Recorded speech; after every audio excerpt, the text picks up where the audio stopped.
کپڑے سے لگ جائے تو اسے آگ نہیں جلاتی تو ان کا مقام کتنا بلند ہوگا۔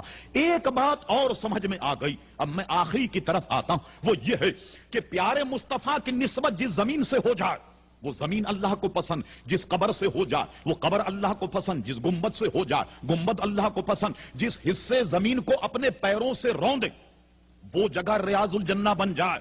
تو حضور کی جب اتنی نسبتیں ہیں تو ایمان والوں اگر ہم اپنی پکی نسبت حضور سے جوڑ لیں، صحیح معنی میں حضور کے غلام بن جائیں، صحیح معنی میں ان کے اطاعت گزار بن جائیں، صحیح معنی میں ان کی غلامی کا پٹا اپنے گلے میں ڈال لیں، تو مجھے بتائیے کپڑا آگ سے بچ رہا ہے، زمین وہ معزز مکرم ہو جائے کہ جس پر حضور جلوہ گر ہوں، تو کسی مسلمان کا پختہ تعلق نبی کریم علیہ السلام کی ذات سے ہو جائے۔ حضور صلی اللہ تعالی علیہ وسلم نے نسبت اگر گہری اور پکی ہو جائے، جب کپڑے کو آگ نہیں جلا رہی تو پیارے مصطفیٰ کے غلام کو آگ کیسے جلائے گی؟ جس کی نسبت مصطفیٰ سے ہو جائے اسے آگ کیسے جلائے گی؟ جس کی نسبت پیارے مصطفیٰ سے گہری ہو جائے تو اس کو پھر کیسا نقصان، پھر کیسا ٹوٹا؟ مگر ضرورت اس بات کی ہے کہ پیارے مصطفیٰ سے اپنا تعلق مضبوط کر لو، اور جانتے ہو مضبوط کرنے کا فلسفہ کیا ہے؟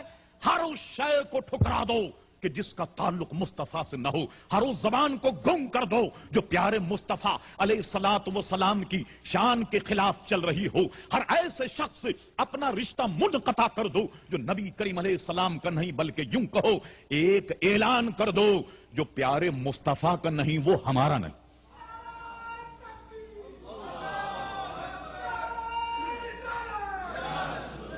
جو مصطفیٰ کا وفادار نہیں وہ ہمارا وفادار نہیں۔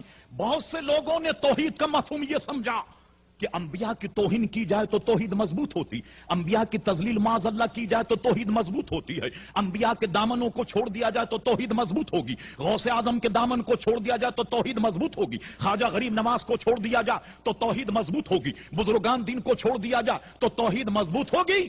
ارے کعبے کس منہ سے جاؤ گے غالب، شرم تم کو مگر نہیں آتی؟ ان سے تو جتنی نسبتیں جوڑی جائیں اتنا توحید کا مقدمہ آپ کا مضبوط ہوگا۔ مولانا روم علیہ رحمت قیوم، رب کریم ان کی قبر پر رحمت و رضوان کی بارش فرمائے، بڑا پیارا منظر پیش کیا۔ فرماتے ایک استاد تھا اور اس کا ایک شاگرد تھا، وہ بہنا قسم کا تھا، ایک چیز اسے دو نظر آتی۔ استاد نے اپنے حجرے سے شیشہ منگایا کہ میرے شاگرد رشید حجرے میں ایک آئینہ رکھا ہوا، ذرا اسے لے آؤ۔ چونکہ یہ بہنگا تھا، ہر ایک چیز سے دو نظر آتی، یہ جب مولانا کے حجرے میں گئے تو شیشہ تو ایک تھا، اس پاگل کو دو نظر آئے۔ کہنے لگا استاد صاحب شیشے تو دو رکھے ہوئے، ادھر کا لاؤں یا ادھر کا لاؤں؟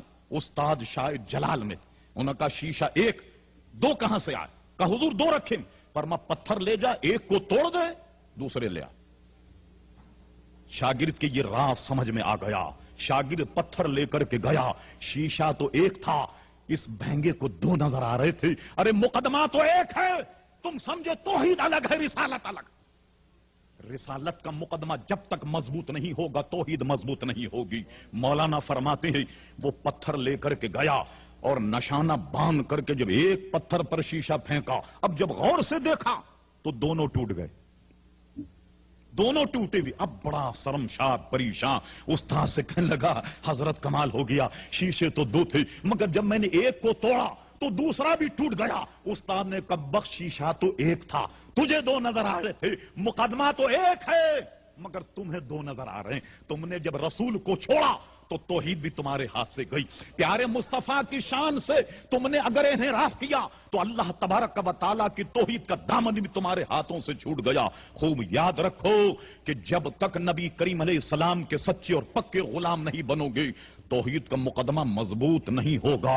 یہ تھی وہ نسبت کہ جس کو میں نے بڑے اختصار کے ساتھ آپ حضرات کے سامنے بیان کر دیا، اور اعلیٰ حضرت امام اہل سنت مجدد میت حاضرہ صاحب الحجت القاہرہ المؤید ملت طاہرہ مولانا شاہ احمد رضا خان فاضل بریلوی رحمت اللہ علیہ کے اس شعر پر اپنی گفتگو ختم کرتا ہوں۔ فرماتے تجھ سے در سے سک سے ہے مجھ کو نسبت، میری گردن میں بھی ہے دور کا ڈورا تیرا۔ اللہ اللہ کوشش کیجئے سمجھنے کی. تجھ سے در سے سک سے ہے مجھ کو نسبت, میری گردن میں بھی ہے دور کا ڈورا تیرا. اور سنو کہ اس نشانی کے جو سگ ہیں نہیں مارے جاتے. اللہ اللہ, اس نشانی کے جو سگ ہیں نہیں مارے جاتے. حشر تک میرے گلے میں رہے پٹا تیرا. اے مالک بحر و بر, اے خالق شمس و قمر, جب تک تیری ستاروں کی انجمن برقرار رہے. مولا نسیم سحر کے جھونکے چمنستان عالم کو جب تک معطر کرتے رہے. مولا یہ تیری ستاروں کی انجمن جب تک قائم رہے. یہ چاند میں جب تک چمک ہے, سورج میں جب تک دمک ہے, اپنے حبیب کے مزار پر انوار پر رحمت و رضوان کی بارش فرما. سرور کہوں کہ مالک و مولا کہوں تجھے, باغ خلیل کا گل زیبا کہوں تجھے. تیرے تو بس عیب تناہی سے ہیں بری, حیراں ہوں میرے شاہ میں کیا کیا کہوں تجھے. لیکن رضا نے ختم سخن اس پہ کر دیا کہ خالق کا بندہ خلق کا مولا کہوں تجھے.